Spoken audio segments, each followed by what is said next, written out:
Anastasis, qui est professeur à l'UQAM. Et je te cède tout de suite la parole parce qu'il est déjà 12h06. Alors, voilà. Et la présentation d'Anastasis Kozanidis sera disponible sur le site web du CRIFPE après. Anastasis, la parole est à toi. Merci beaucoup Thierry. Bonjour tout le monde. J'étais pas nerveux, mais là, avoir autant de monde et je pense que tous les continents sont représentés, alors ça fait vraiment plaisir. Je vais tout de suite partager l'écran. J'espère que ça va bien fonctionner. Voilà, alors j'espère que tout le monde arrive à voir. S'il y a quelque chose qui cloche sur l'écran, vous me le dites et je pourrais faire les ajustements. Je ne pourrai pas regarder donc, ce qui se passe dans le chat, alors je laisse ça à l'équipe, Thierry, pour les questions. Donc, évidemment, on pourra toujours avoir du temps pour les questions. Donc, aujourd'hui, le thème « Accompagner les étudiants à distance », c'est quelque chose de très d'actuel. En ce moment, tout le monde, je pense, est dans une situation très similaire où on doit faire basculer vers ce changement à donner des cours à distance. Alors, voilà ce que je propose pour cette prochaine demi-heure à peu près. Bon, quelques petits repères conceptuels pour commencer très brièvement, mais aller tout de suite dans le vif du sujet, dans l'encadrement, l'accompagnement. Donc, les modes, les méthodes, les outils, puis évidemment des questions et des échanges par la suite. J'aimerais juste remercier Nadine Kampa qui m'a aidé avec cette présentation. Elle est directrice administrative de l'enseignement et responsable du Bureau des technologies éducatives à l'ENAP. Alors, pour ces petits repères conceptuels, donc il y a un auteur qui, depuis plusieurs années, s'intéresse à la formation à distance. C'est Michael Moore, que vous connaissez sans doute. Il a établi 3 éléments qui sont importants lorsqu'on traite de formation à distance: la structure, le dialogue et l'autonomie. Donc, la structure, ça renvoie en fait à, qui peut être plutôt rigide ou plutôt flexible, mais ça renvoie en fait à vos objectifs d'apprentissage, les lectures que vous allez proposer aux étudiants, les vidéos, les activités, bref, tout ce qui est, fait partie du cours. Et la structure, donc cette structure-là peut être plus ou moins rigide, c'est-à-dire que vous donnez la chance à l'étudiant de pouvoir suivre à son propre rythme les différentes activités ou inversement, vous l'obligez à suivre les activités à des moments très, très, très précis. Alors ça renvoie à la structure rigide ou flexible. Le dialogue, quant à lui, bien, ça renvoie aux interactions. Les interactions qui se passent entre l'enseignant et les étudiants, mais également entre les étudiants eux-mêmes. Elle peut donc être unidirectionnelle, c'est-à-dire que c'est uniquement l'enseignant qui parle et les étudiants écoutent. Et aussi, ça dépend du médium. Donc, les interactions peuvent se faire comme ça à l'oral. Elles peuvent se faire également par écrit. Puis, lorsqu'on croise ces 2 éléments, donc la structure et le dialogue, c'est ce que Michael Moore conçoit comme la distance transactionnelle. Donc, plus la structure est rigide et plus le dialogue est unidirectionnel, plus cette distance transactionnelle elle est grande. Et inversement, plus la structure est flexible et plus le dialogue est bilatéral finalement, plus la distance transactionnelle est réduite.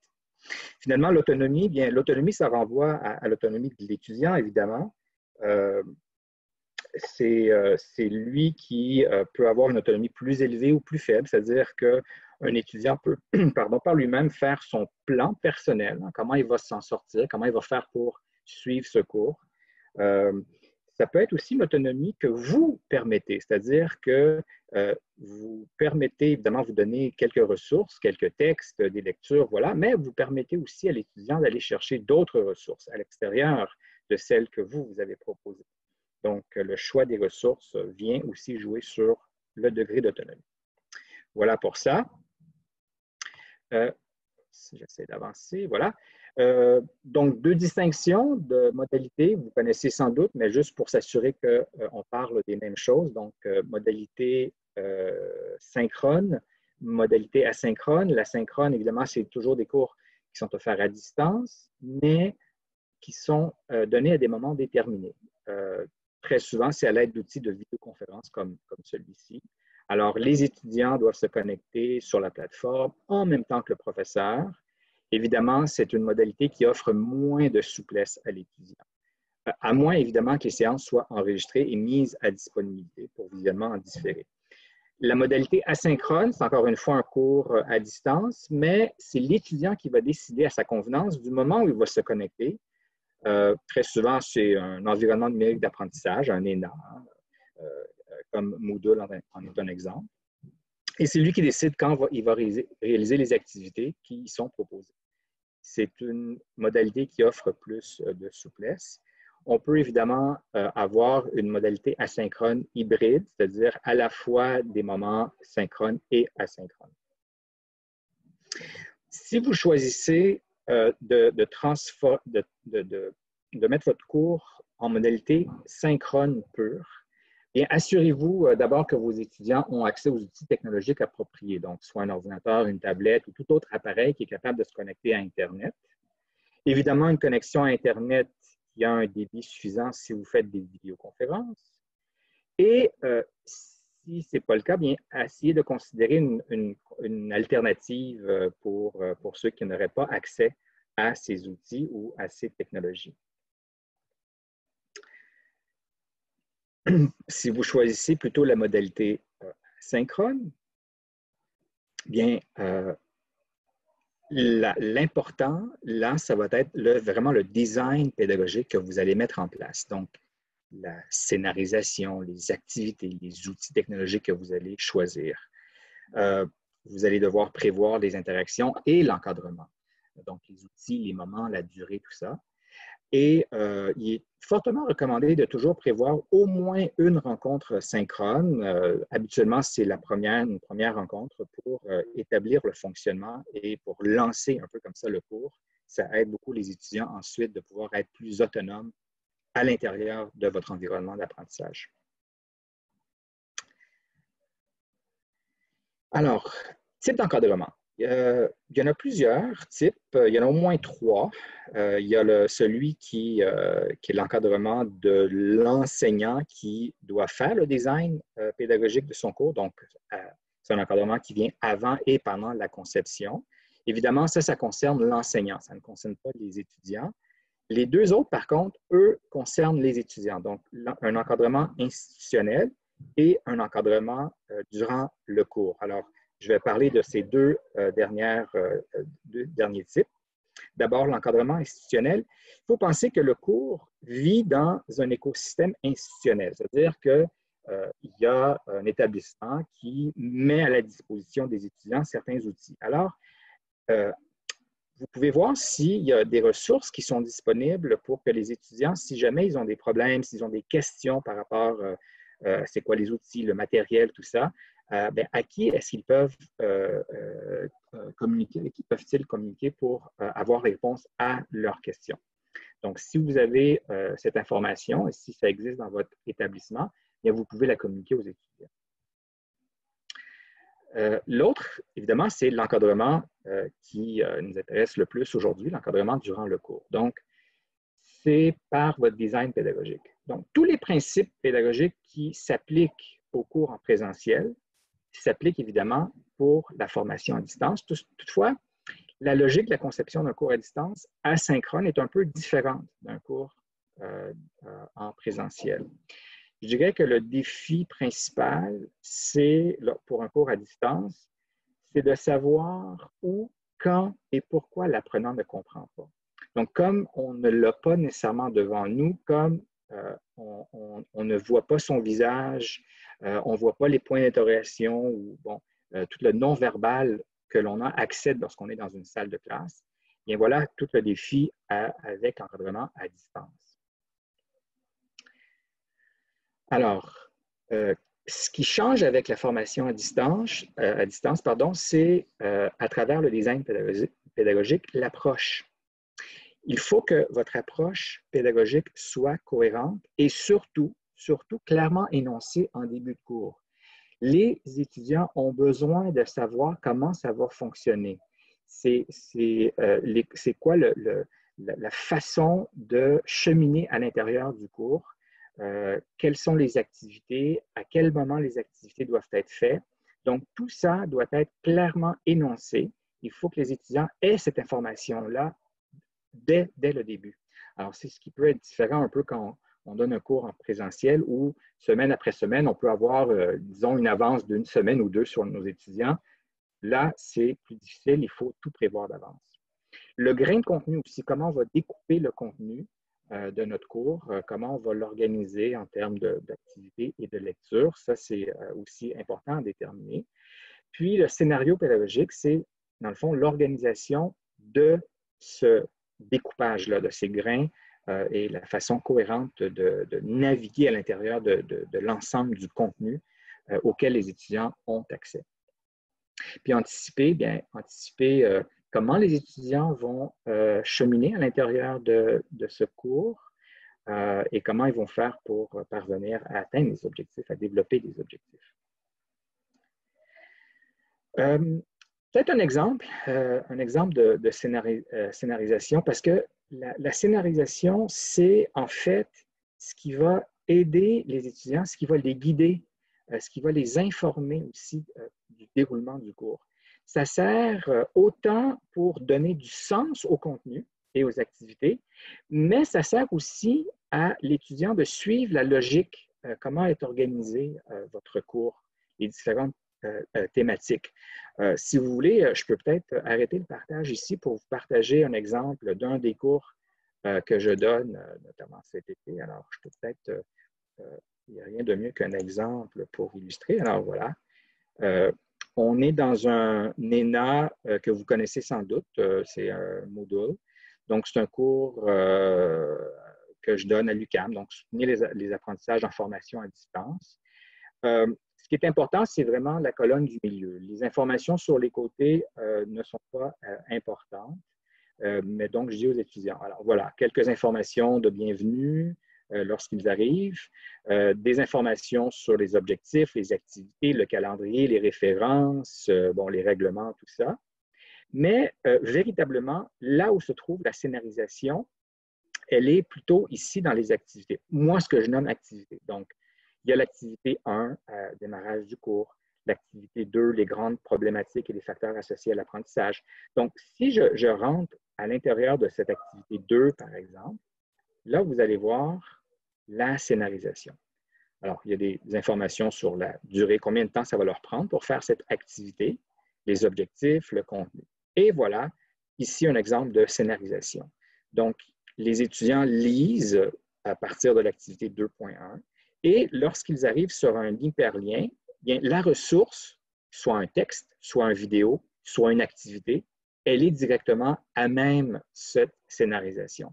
Alors, ça les aide vraiment à se retrouver, à contextualiser le tout et à savoir qu'est-ce qu'ils ont à faire, donc dans un ordre logique.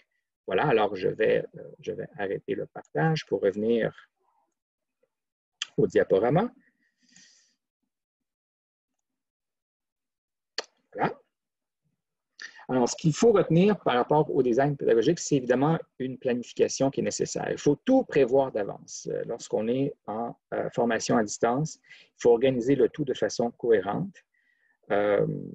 Puis, c'est vraiment une adaptation parce que les activités qu'on peut faire en classe, en présentiel, ne sont pas nécessairement toutes possibles à distance. Par contre, évidemment, avec les technologies, il y a peut-être d'autres activités qu'on peut proposer qu'on ne pouvait pas nécessairement faire en classe. Alors, il y a une certaine adaptation, puis je dirais votre créativité, là, peut prendre de la place. Je vous mets un lien ici avec le groupe pédagogie universitaire GRIP de l'UQ, où vous pouvez suivre quelques pistes pour la conception de cours à distance. Donc, ça sera disponible pour vous. Mais essentiellement, ce que ça dit 3 choses. Donc, l'important lorsqu'on est en formation à distance, c'est vraiment l'engagement actif des étudiants. Donc, il faut réfléchir à comment nous allons rendre actifs nos étudiants qui, par ailleurs, travaillent chacun dans leur coin à distance. Alors, ça prend des activités d'apprentissage variées qui émulent idéalement des situations authentiques. Donc, on va leur proposer de la résolution de problèmes, la réalisation de projets, des études de cas, des réflexions critiques, des cartes conceptuelles. Bref, il y a un tas d'activités qu'on peut leur proposer. Idéalement aussi, on favorise l'interaction entre les étudiants. Donc, on peut mettre en place un forum, un wiki. Ce n'est pas tous les étudiants qui sont à l'aise à partager avec l'ensemble du groupe leurs idées, leurs opinions. Donc, si ils ne veulent pas faire une discussion sur le forum qui est vu par l'ensemble du groupe, bien, vous pouvez leur proposer des wikis individuels où là, c'est uniquement le professeur qui aurait accès et verrait ce que l'étudiant dit. Donc, il y a d'autres outils, mais j'ai une diapositive plus loin pour ces outils d'interaction à vous proposer plus tard. Puis, les travaux d'équipe. Alors, les travaux d'équipe, qu'ils comptent ou pas, donc que ce soit du sommatif ou du formatif, l'avantage, c'est que ça permet de former un sens d'appartenance au groupe et au cours. Alors, le fait de les faire travailler en équipe comme ça, il y a heureusement des technologies, des outils aujourd'hui qui nous permettent plus facilement là, de se retrouver à distance dans des petites équipes, notamment MS Teams, Slack, mais aussi si vous utilisez un outil comme celui-ci aujourd'hui avec Zoom, on peut mettre les équipes, les étudiants en petites équipes et les faire travailler. Un exemple de scénario d'encadrement. Alors, qu'est-ce que vous pourriez prévoir? Évidemment, un courriel qui indique les dates de connexion, donc les dates à venir de connexion. À quel moment est-ce qu'on aura des rencontres synchrones? C'est le démarrage, évidemment, s'il y en a une. Vous pourriez avoir un forum de bienvenue. Vous pourriez aussi indiquer vos disponibilités. S'il y a des moments où vous pourriez faire du bureau virtuel, si on veut, donc vous pourriez vous connecter, vous dire si vous avez besoin, vous pouvez venir me voir. Prévoir un calendrier des activités, ça aide beaucoup les étudiants. Donc, ils peuvent me demander très souvent, monsieur, à quel moment je dois lire tel texte? Où est-ce que je dois être rendu maintenant? Alors, ce calendrier-là, avec les activités, les aide beaucoup, les accompagne. Combien de temps ça va leur prendre aussi? Alors, ça, c'est pas toujours évident à estimer, mais je vous dirais un conseil, estimez la portion maximale, donc les étudiants qui prennent plus de temps à lire plutôt que ceux qui sont plus vite à lire. Alors, allez-y dans la fourchette élevée du temps que vous prévoyez. Vous pouvez leur proposer des gabarits pour les travaux. Évidemment, des consignes et des grilles de correction, d'évaluation, ça c'est toujours apprécié, qu'on soit en FAD ou en présentiel. Et rétroaction détaillée et application des grilles de correction, qui est une manière d'encadrer, d'aider les étudiants. Maintenant, des exemples d'actions d'accompagnement. Vous pourriez essayer de provoquer la prise de conscience sur comment ils apprennent. Donc, ça renvoie à la métacognition. J'ai un petit tableau tout à l'heure qui parle de ça, l'importance de la métacognition. Motiver, encourager aussi les étudiants en faisant des liens entre ce qu'ils font et l'objectif ou les objectifs du cours. Repérer les signes de démobilisation. Il y a des outils, donc, même les ENA, qui nous permettent de voir qui sont ceux qui ne se connectent pas très souvent, qui ne vont pas consulter les ressources. On peut faire des liens avec l'actualité. On peut proposer des activités de préparation aux évaluations, donc l'évaluation formative, finalement. Puis avoir des horaires où ils peuvent vous consulter, soit fixes, soit sur demande. Donc, moi, je préfère plutôt des sur demande. Alors, ils m'envoient un courriel, monsieur, j'aimerais vous parler, est-ce que vous avez 5 minutes? Alors, c'est un peu l'idée de créer de la présence à distance, hein, ce que Jézégou mentionne, là, créer de la présence à distance. Gérer la joie propose, j'aime bien ce tableau, les dimensions de l'encadrement pédagogique à distance. Donc, les dimensions cognitives, motivationnelles, socio-affectives, métacognitives et méthodologiques. Chacune renvoie à des éléments que j'ai synthétisés, si on veut, par une question. Ici, pour la dimension cognitive, l'étudiant peut se poser qu'est-ce que je dois faire, qu'est-ce que je dois apprendre. Alors, exprimer de façon claire qu'est-ce qu'il est attendu de lui. Motivationnel, c'est pourquoi je dois le faire ou pourquoi je dois l'apprendre. Donc là, ça renvoie à justification de pourquoi ces tâches-là sont importantes. Le socio-affectif, c'est très souvent l'anxiété que les étudiants vivent par rapport à un cours à distance. Hein, est-ce que je vais être capable de le faire? Est-ce que je vais être capable d'apprendre de façon plutôt autonome? Alors, de les rassurer par rapport à ça, je pense que ça, c'est quelque chose qu'on peut faire comme enseignant. Alors, le métacognitif, c'est comment devrais-je le faire? Alors là, on peut les aiguiller vers les stratégies à utiliser pour réussir, pour réaliser des activités, pour préparer des évaluations, par exemple. Puis le méthodologique, c'est quand devrais-je le faire? Alors là, assez simplement, hein, avoir un horaire, un calendrier, des dates de remise, une façon de comptabiliser le cheminement des étudiants. Ça, je pense que ça aide beaucoup. Voilà, on achève. Thierry, je ne vais pas prendre plus que 30 minutes. Alors, quelques indications sur le mode asynchrone et les méthodes d'intervention. Donc, les forums de discussion. Peut-être que vous avez entendu dire par les étudiants qu'ils n'aiment pas les forums de discussion. C'est quelque chose qui n'est pas nécessairement apprécié de leur part. En fait, ce qu'ils n'aiment pas, c'est les forums où il n'y a pas d'animation, où il n'y a pas d'indication claire de qu'est-ce qu'ils doivent faire.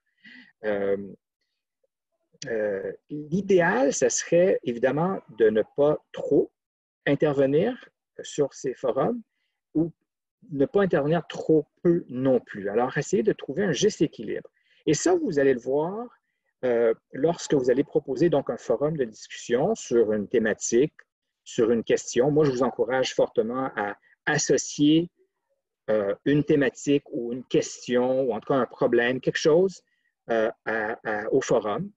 Et là, vous allez voir, si les étudiants participent, ça va, vous n'avez pas besoin d'intervenir. Si ça ne participe pas, peut-être que là, vous avez à relancer un peu, reformuler la question, essayer de les chercher comme ça.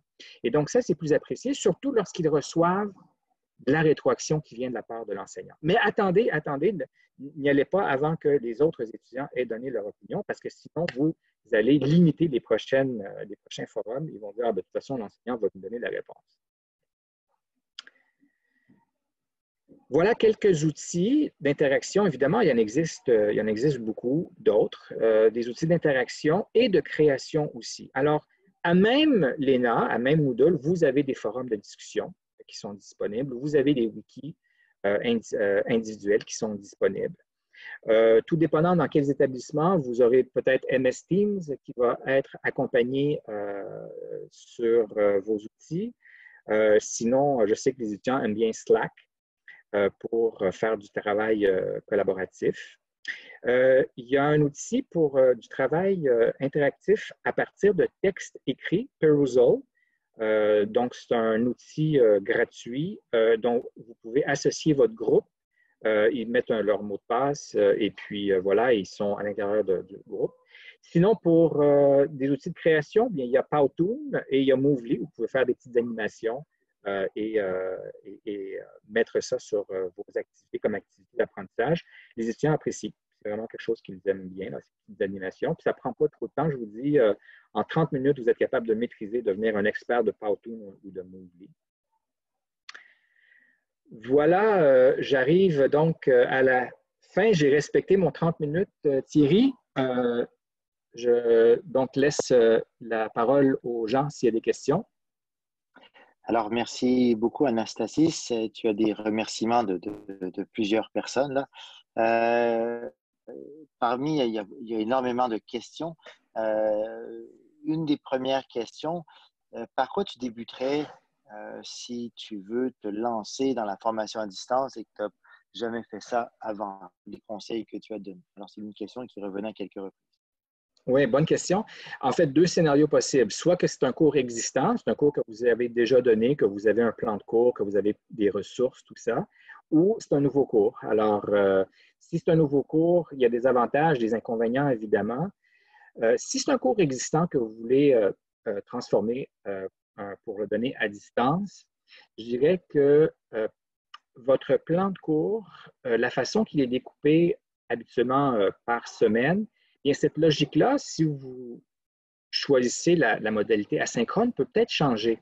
Alors, ce que je vous recommande, c'est de voir s'il y a des thématiques autour desquelles vous pouvez regrouper les contenus qui sont sur votre plan de cours et essayer donc d'avoir un scénario pédagogique qui va aider les étudiants à se retrouver à l'intérieur des différentes ressources. Maintenant, vous avez probablement aussi des diaporamas de type PowerPoint qui sont aussi disponibles. Elles n'ont probablement pas votre voix. Alors, les étudiants apprécient beaucoup le fait que vous puissiez mettre sous forme de capsule comme ça, du moins pour une partie des diapos, celle où ils auraient besoin des explications. Donc, vous pouvez ajouter votre voix. Vous pouvez aussi mettre votre image, si vous voulez, sur ces diapos qui sont existantes et les rendre disponibles pour que les étudiants puissent les consulter. Ils vont les consulter, évidemment, comme c'est enregistré, ils peuvent les écouter, les réécouter, ils peuvent avancer, reculer. Alors, ça, c'est très apprécié des étudiants. Puis, essayer aussi de prévoir un calendrier pour leur dire à où ils doivent être rendus à l'intérieur des activités. Donc, ça aussi, c'est très apprécié.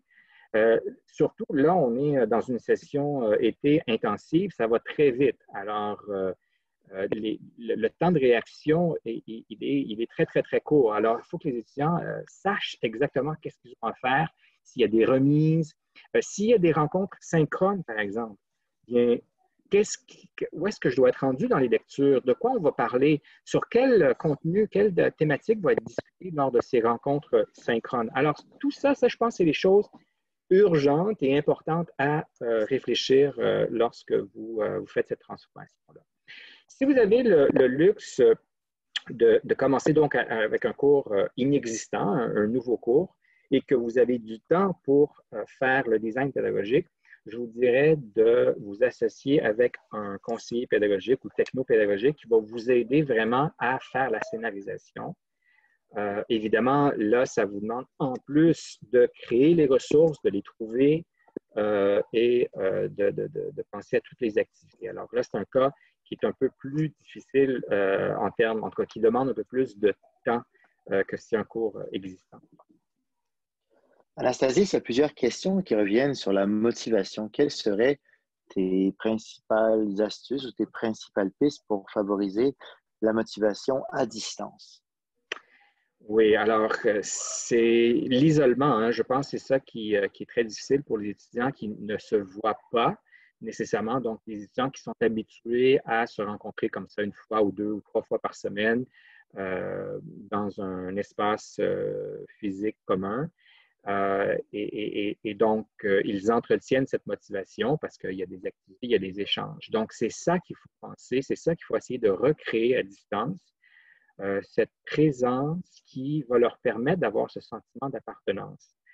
Alors, les activités que vous allez leur proposer, essayez de les situer à des niveaux cognitifs supérieurs, donc des activités qui les obligent à réfléchir, à analyser pour que les échanges soient riches par la suite. Donc, si vous allez faire des échanges de façon asynchrone à travers un forum, par exemple, bien, avoir des questions qui les amènent à réfléchir, à approfondir, à donner leur point de vue, ça, c'est peut-être quelque chose qui peut aider à motiver, à garder cet engagement envers la tâche. Moi, je dirais aussi de coupler avec des séances synchrones où on arrive à se voir au moins par écran, interposer et échanger pour que le professeur aussi puisse donner de son expérience, pour qu'il puisse partager de son expérience. Parce que s'ils ont juste à lire les textes ou des vidéos et qu'ils n'ont pas ce retour et ce partage de l'enseignant, ça aussi, ça peut être démotivant. Alors, profiter des moments synchrones pour partager de votre expérience. Ça aussi, je pense, c'est quelque chose qui peut montrer l'utilité des contenus, augmenter leur intérêt par rapport aussi à votre contenu de cours. Voilà, c'est ce que je peux proposer comme ça, rapidement. On a une question, merci Anastasie. On a une question très pointue sur des outils pour créer des calendriers de type journal de bord personnalisé dans lequel l'apprenant peut faire son suivi, puis comme cocher ce qu'il a fait, ce qu'il n'a pas fait. Est-ce que tu aurais une idée d'un tel type d'outil? Bonne question. On peut inviter les gens à répondre dans la conversation oui, aussi, peut-être. Oui, évidemment. Moi, j'essayais de penser quelque chose qui soit à même votre ENA. Ça, je pense que ça serait plus utile encore. Donc, les étudiants n'ont pas à se rendre à différents endroits. Mais très simplement, ce que j'ai vu le plus souvent, c'est un calendrier qui est affiché à même à l'intérieur donc de l'ENA qui indique la date, la ressource et s'il y a une activité, et aussi si une quatrième colonne, si c'est quelque chose qui est évalué ou pas. Donc, vous pourriez avoir comme ça un calendrier à même l'ENA qui est affiché, où l'étudiant, ben, évidemment, je ne sais pas s'il peut cocher, mais en tout cas, certainement, il peut suivre et essayer de se rendre compte. Mais effectivement, Thierry, on peut, s'il y a des gens qui connaissent des outils plus dynamiques, j'essaie de voir dans le chat. Planner. Non, mais on pourra voir, on va enregistrer le chat de toute façon. Bongsou va enregistrer le tout. Là, on me pose des questions auxquelles j'avais déjà fait référence. Alors oui, la présentation d'Anastasie sera disponible en ligne, évidemment. On me demande si les références, est-ce que tu veux rajouter une diapo pour les présenter? Est-ce qu'on peut dire oui, Anastasie? Ah oui, je ne me suis pas rendu jusque-là, mais effectivement, les références étaient là. Je suis désolé. Non, mais peut-être une diapo supplémentaire pour permettre à... Il y a beaucoup d'étudiants, je suppose, en ligne qui s'intéressent aux références que tu as citées, là. Est-ce que tu veux que je la présente, c'est ça? Non, Faut du qu'elle coup, soit je me dis, quand tu nous l'enverras pour qu'on puisse faire la mise en ligne, si tu arrives à nous rajouter une diapositive à la fin avec tes principales références. On avait quelques demandes de ça dans les questions. Certaines personnes se posent des questions sur le wiki, Anastasie. Est-ce que c'est quelque chose que tu as utilisé, puis quelle efficacité tu lui donnes? Oui, alors le wiki, oui. Je l'ai déjà utilisé, effectivement, mais c'est comme je le disais, le wiki individuel permet à la personne qui serait plus gênée ou qui serait moins confortable à échanger avec l'ensemble du groupe de pouvoir quand même essayer d'émettre des opinions, d'approfondir ses idées par rapport à une thématique. Mais on peut aussi donc demander aux étudiants de partager leur adresse wiki avec l'ensemble du groupe. Et là, les autres étudiants ont accès et peuvent eux aussi réagir aux propos des étudiants dans le wiki. Alors, c'est assez simple, je dirais, surtout si vous y allez avec celui qui est à même votre ENA.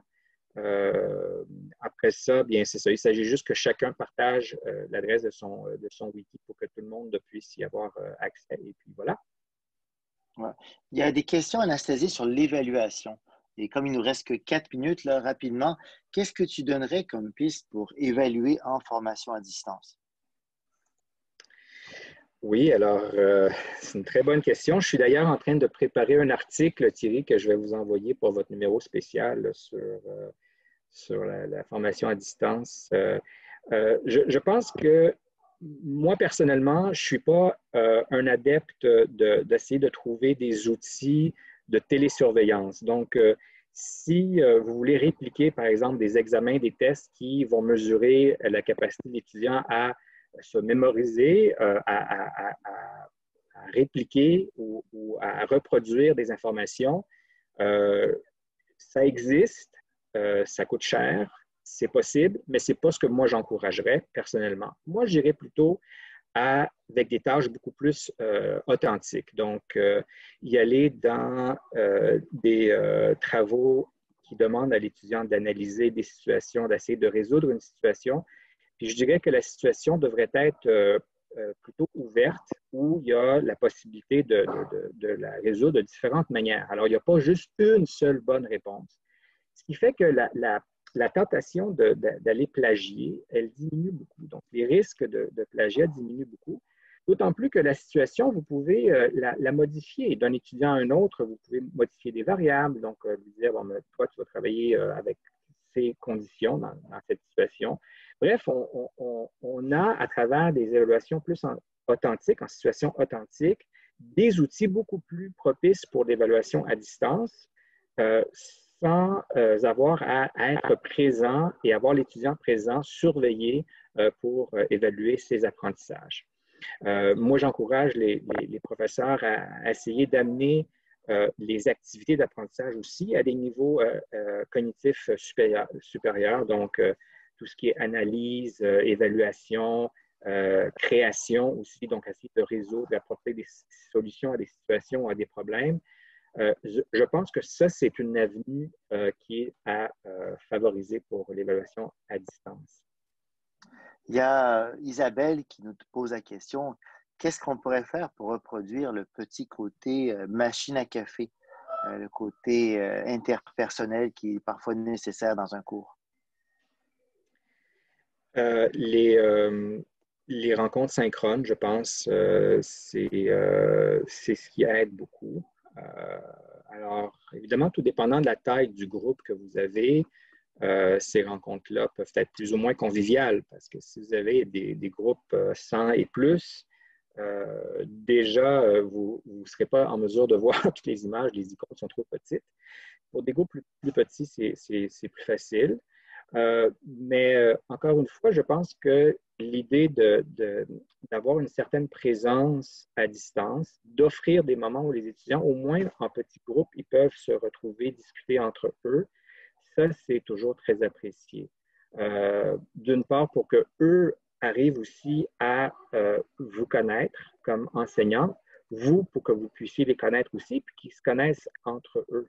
Alors, les rencontres synchrones, même si vous planifiez tout votre cours en asynchrone, moi, j'encourage vraiment à en prévoir quelques-unes durant la session. Ce n'est pas nécessaire d'en faire une à chaque semaine, mais vous pourriez, si vous êtes sur une session normale, là, disons sur 3-4 mois, des rencontres aux 2 semaines ou 3 semaines même, c'est à vous de voir. C'est très réaliste. Puis, c'est sûr que ça exige qu'ils soient tous connectés au même moment, mais en principe, les universités font quand même des horaires, même si c'est des cours à distance, ils prévoient quand même des horaires. Alors, en principe, ils devraient être disponibles. Et on a une question, comment gérer le feedback? Et ce sera la dernière, hein, parce qu'on le dépasse entre-temps. Comment gérer le feedback avec des très grands groupes? Dernière question pour toi, Anastasis, avant que je te remercie officiellement. Oui, donc pour la rétroaction avec des groupes nombreux, je m'excuse, hein, là, il y a du son en haut, ça va peut-être déranger. Pour les groupes nombreux, si vous voulez donner du feedback, et évidemment, je vous encourage à le faire, la rétroaction, essayez de voir s'il y a des activités qui sont d'ordre inférieur, c'est-à-dire des questions où vous cherchez une réponse précise, une réponse numérique ou même une réponse rédigée là, en quelques mots.